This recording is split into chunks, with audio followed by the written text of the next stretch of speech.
হর হর মহাদেব। আজকের ভিডিওটা একদমই অন্যরকম হতে চলেছে। কোথায় গিয়েছিলাম, কি করলাম, আর চলো আজকের ভিডিওটাতে তোমার সাথে শেয়ার করে দিই। প্রথমেই আমি রানীর সাথে একটু ইয়ার্কি ফাজলামি মেরে নিয়েছিলাম, আর এখানে আমি আমার বোন বেরিয়ে পড়েছিলাম সিদ্ধেশ্বরের শিব মন্দিরে যাওয়ার জন্যে। কাল ছিল শ্রাবণ মাসের শেষ সোমবার, তো তার জন্যই আমি শিব মন্দিরে যাচ্ছিলাম ধূপবাতি দেওয়ার জন্যে। দেন আর একটা কারণ ছিল, আমি একটা মানুষের সাথে দেখা করব, তার জন্য কিন্তু বেরিয়েছিলাম।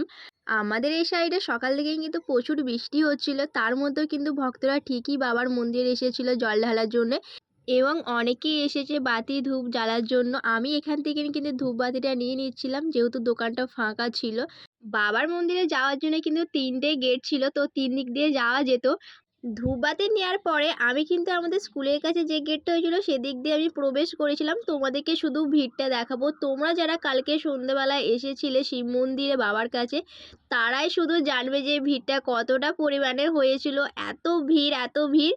টিমের মধ্যে কেউ যদি একজন হারিয়ে যেত, তাকে তো অন্তত খুঁজতে লাগতো 5 মিনিট সময়। তো এতটা পরিমাণে ভিড় ছিল। আমার কথাটা তারাই বুঝতে পারবে যারা কালকে এই সন্ধ্যেবেলা বাবার কাছে এসেছিল, তারাই ফিল করতে পারবে যে কতটা পরিমাণে ভিড় ছিল। আর এখানে কিন্তু অনেক রকমের প্রসাদ দিচ্ছিল। প্রতিটা সোমবারই কিন্তু বাবার কাছে প্রসাদ দেওয়া হয়েছে। আমিও বাবাকে ধূপবাতি দেখানোর পরে প্রসাদ নিয়ে নিয়েছিলাম, আর কোন দিক দিয়ে লাইন আমি সেটা বুঝতেও পারছিলাম না। আজকে এত ভিড় ছিল মন্দিরের ভেতরে, কোন দিক দিয়ে আমি প্রবেশ করব সেটাই বুঝতে পারছিলাম না।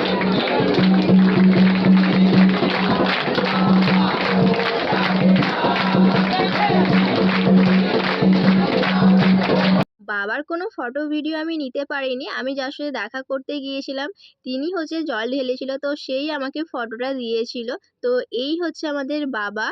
ভক্তরা অনেকেই বাবার গান করছিল মন্দিরে বসে, তো আমি সেই সব একটু দেখে তারপরে কিন্তু ধূপবাতি জ্বালতে চলে গেছিলাম। আমি যার সাথে দেখা করবো সে তো চলে এসে, আমি বুঝতেও পারিনি যে এত তাড়াতাড়ির মধ্যে চলে আসবে।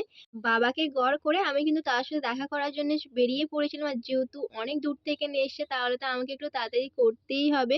তোমরা কি করে ভাবলে যে দেখা করতে এসে তার ভিডিও নেবে? এমনি সময় কাজের ভিডিও নিতে ভুলে যায়, আর দেখা করতে এসে তার ভিডিও কি করে নিই।